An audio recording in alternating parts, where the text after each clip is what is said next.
आचार्य रामचंद्र शुक्ल के भय शीर्षक निबंध का भाव स्पष्ट करें। सेमेस्टर 1 MIL हिंदी का ये बहुत ही ज़्यादा इंपॉर्टेंट सवाल है जिसे मैं आपको एक ऐसे नोट्स के साथ समझाऊंगा जिसे आप अपने एग्जाम में हूबहू लिख लेंगे तो आपको फुल में फुल मार्क्स जरूर मिलेगा। अगर मेरा ये नोट्स आपके लिए हेल्पफुल हुआ तो मेरे चैनल को सब्सक्राइब करें ताकि आपको आपके कोर्स का सारा वीडियो इसी चैनल पे मिल सके और वीडियो को अधिक से अधिक लाइक एंड शेयर करें। चलिए दोस्तों आंसर को डिस्कस करते हैं। प्रसिद्ध निबंध भय के रचनाकार आचार्य रामचंद्र शुक्ल है जो हिंदी साहित्य के सबसे महान लेखक, कवि, निबंधकार, आलोचक और इतिहासकार थे। हिंदी साहित्य का इतिहास शुक्ल जी के द्वारा लिखा गया सबसे महत्वपूर्ण साहित्य माना जाता है जिसकी मदद से हिंदी साहित्य के इतिहास का काल विभाजन और नामकरण को आसानी से समझा जा सकता है। मतलब दोस्तों शुक्ल जी ने बहुत सारे पुस्तक लिखे लेकिन उनके द्वारा लिखा गया हिंदी साहित्य का इतिहास इतना ज़्यादा महत्वपूर्ण माना जाता है कि इसी की मदद से मतलब हिंदी साहित्य के इतिहास की मदद से हिंदी साहित्य के काल विभाजन और उसके नामकरण को बहुत ही आसानी से कोई भी समझ सकता है, चाहे वो बहुत ज़्यादा पढ़ा लिखा व्यक्ति हो या उतना पढ़ा लिखा व्यक्ति नहीं हो, फिर भी वो जरूर समझ जाएगा क्योंकि इतना आसानी से ये लिखे हैं। अगर दोस्तों आपको पता नहीं है कि काल विभाजन और नामकरण क्या है तो मेरे वीडियो के प्लेलिस्ट में जाइए, आपको जरूर वहाँ मिल जाएगा, आपको अच्छे से समझ में आ जाएगा। इनका जन्म उत्तर प्रदेश के अगोना नामक गांव में 1884 ईस्वी में हुआ था और वाराणसी में 1941 में इनकी मौत हो गई। इनकी मतलब शुक्ल जी के माता का नाम विभासी और पिता का नाम चंद्रबली था। दोस्तों ये आपका पहला पैराग्राफ लेखक परिचय से समाप्त होता है। अब हम लोग भय शीर्षक निबंध के बारे में डिस्कस करते हैं नेक्स्ट पैराग्राफ में। अपनी प्रसिद्ध निबंध भय को शुक्ल जी ने 1939 ईस्वी में प्रकाशित किए थे। मतलब दोस्तों शुक्ल जी ने भय निबंध जो लिखा उसे प्रकाशित उन्होंने 1939 ईस्वी में किए थे। भय का अर्थ होता है डर, क्योंकि दोस्तों भय लगना या डर लगना दोनों एक ही बात है। इस निबंध के माध्यम से शुक्ल जी कहना चाहते हैं कि भय एक प्राकृतिक मनोभाव है जो मनुष्य और जीव जंतुओं में अवश्य पाई जाती है। कहने का मतलब यहाँ यह है दोस्तों कि मनुष्य हो यानी हम लोग हो या कोई जंगली जानवर हो या फिर कोई भी जीव जंतु चाहे वो बड़ा हो या छोटा, सभी को भय जरूर लगता है, डर जरूर लगता है। क्योंकि दोस्तों प्रकृति ने हम सभी को यानी हम सभी जीवित प्राणियों को इसी तरह बनाया है कि हमें भय जरूर लगता है। शुक्ल जी इस निबंध के द्वारा यह बताते हैं कि भय हमें खतरों में डालने के लिए नहीं बल्कि हमें खतरों से बचाने के लिए होती है।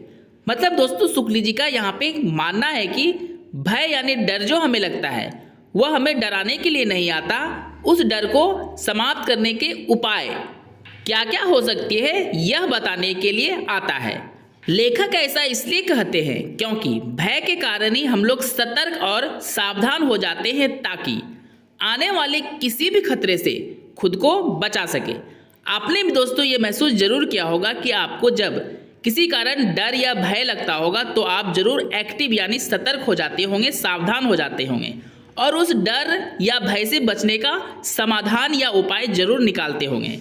तो यहाँ से यह बात शुक्ल जी का बिल्कुल स्पष्ट हो जाती है कि भय हमें भय से बचने के उपाय को बताने के लिए ही आता है ताकि हम लोग पहले से ज़्यादा स्ट्रांग हो जाएं। शुक्ल जी आगे कहते हैं कि भय के कई कारण हो सकते हैं परंतु कुछ ऐसे कारण हैं जो निम्नलिखित है। मतलब दोस्तों भय हमें अनेकों कारण से हो सकते हैं लेकिन कुछ महत्वपूर्ण कारण होते हैं जो शुक्ल जी ने यहाँ पे बताया है। पहला है शारीरिक भय। मतलब दोस्तों शरीर पे होने वाले खतरे को ही शारीरिक भय कहते हैं। इस प्रकार का भय प्रायः शरीर पे होने वाले खतरे से होता है। उदाहरण के लिए किसी जानवर का हमला, मतलब किसी जानवर का हमला जब होता है तो उससे हमारे शरीर को नुकसान होता है, इसलिए हमें शारीरिक भय होता है। दूसरा है मानसिक भय। यह भय तब होता है जब लोग मानसिक रूप से किसी चीज से डर जाते हैं। उदाहरण के लिए परीक्षा में फेल होने का डर यानी भय, और यह भय दोस्तों हमें मानसिक रूप से डरा देता है। तीसरा है सामाजिक भय। समाज के द्वारा किसी न किसी तरह लोगों को कोई समस्या या खतरा हो जाता है जिससे सामाजिक भय हो जाता है। उदाहरण के लिए चोरी, झगड़ा, दुश्मनी इत्यादि। दोस्तों चोरी, झगड़ा और दुश्मनी ये सभी समाज में ही होता है, इसलिए इन सभी कारणों से सामाजिक भय हमारे मन में उत्पन्न हो जाता है। चौथा है दोस्तों आर्थिक भय।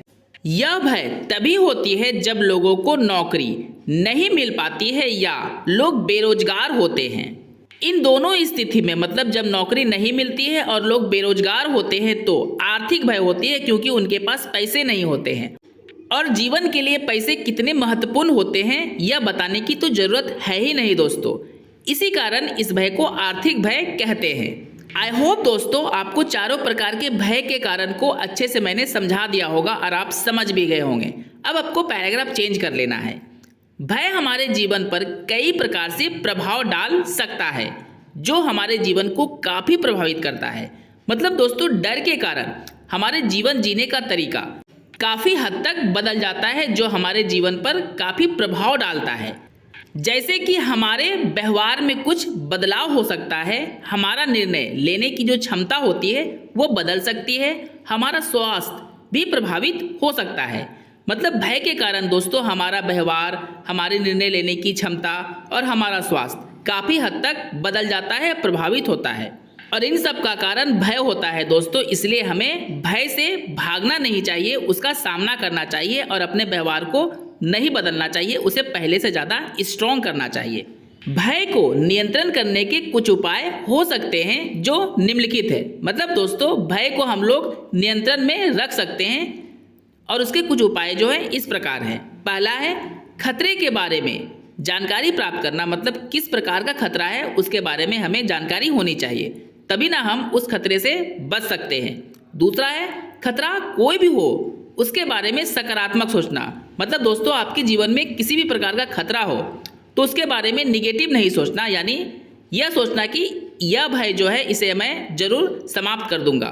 तीसरा है अपने आत्मविश्वास को बढ़ाना और खुद पर विश्वास करना। ये बहुत ज़्यादा जरूरी होता है दोस्तों भय के समय। भय के समय हमारा आत्मविश्वास और खुद पर विश्वास ही भय से लड़ने की शक्ति हमें देता है और हम भय से जीत जाते हैं। चौथा उपाय है दोस्तों खतरे का सामना करना। मतलब अगर कोई खतरा आ गया हमारे जीवन में तो उससे हमको भागना नहीं चाहिए, उसका सामना करना चाहिए, क्योंकि सामना करने से ही तो हम उस भय को हरा सकते हैं, उसे अपने जीवन से हटा सकते हैं। अगर भागेंगे तो भय हमें और भी डरा कर रखेगा। दोस्तों मेरा ये नोट्स अगर आपको अच्छे से समझ में आया हो तो कमेंट करके जरूर बताएं, और आपको इसी तरह का नोट्स चाहिए अपने पूरे कोर्स का तो सब्सक्राइब करके जुड़ जाए मेरे चैनल के साथ और वीडियो को अधिक से अधिक लाइक एंड शेयर करें। आपको एक लास्ट पैराग्राफ जरूर चेंज करना है दोस्तों। संक्षेप में हम यह देखते हैं कि आचार्य रामचंद्र शुक्ल अपने इस निबंध के द्वारा हमें यह बताने की कोशिश करते हैं कि भय का हमारे जीवन में आना निश्चित है। मतलब दोस्तों हमारे जीवन में डर जरूर आना ही आना है, लेकिन भय के आने से ही हम पहले से अधिक शक्तिशाली बन सकते हैं। मतलब अगर हमें ज़्यादा स्ट्रांग बनना है तो हमारे जीवन में भय आना चाहिए और उस भय का हमें सामना करना चाहिए। अगर भय का सामना पूरे आत्मविश्वास से किया जाए तो मतलब बिना डर के अगर हम भय का सामना करते हैं तो ही हम पहले से अधिक शक्तिशाली बन सकते हैं।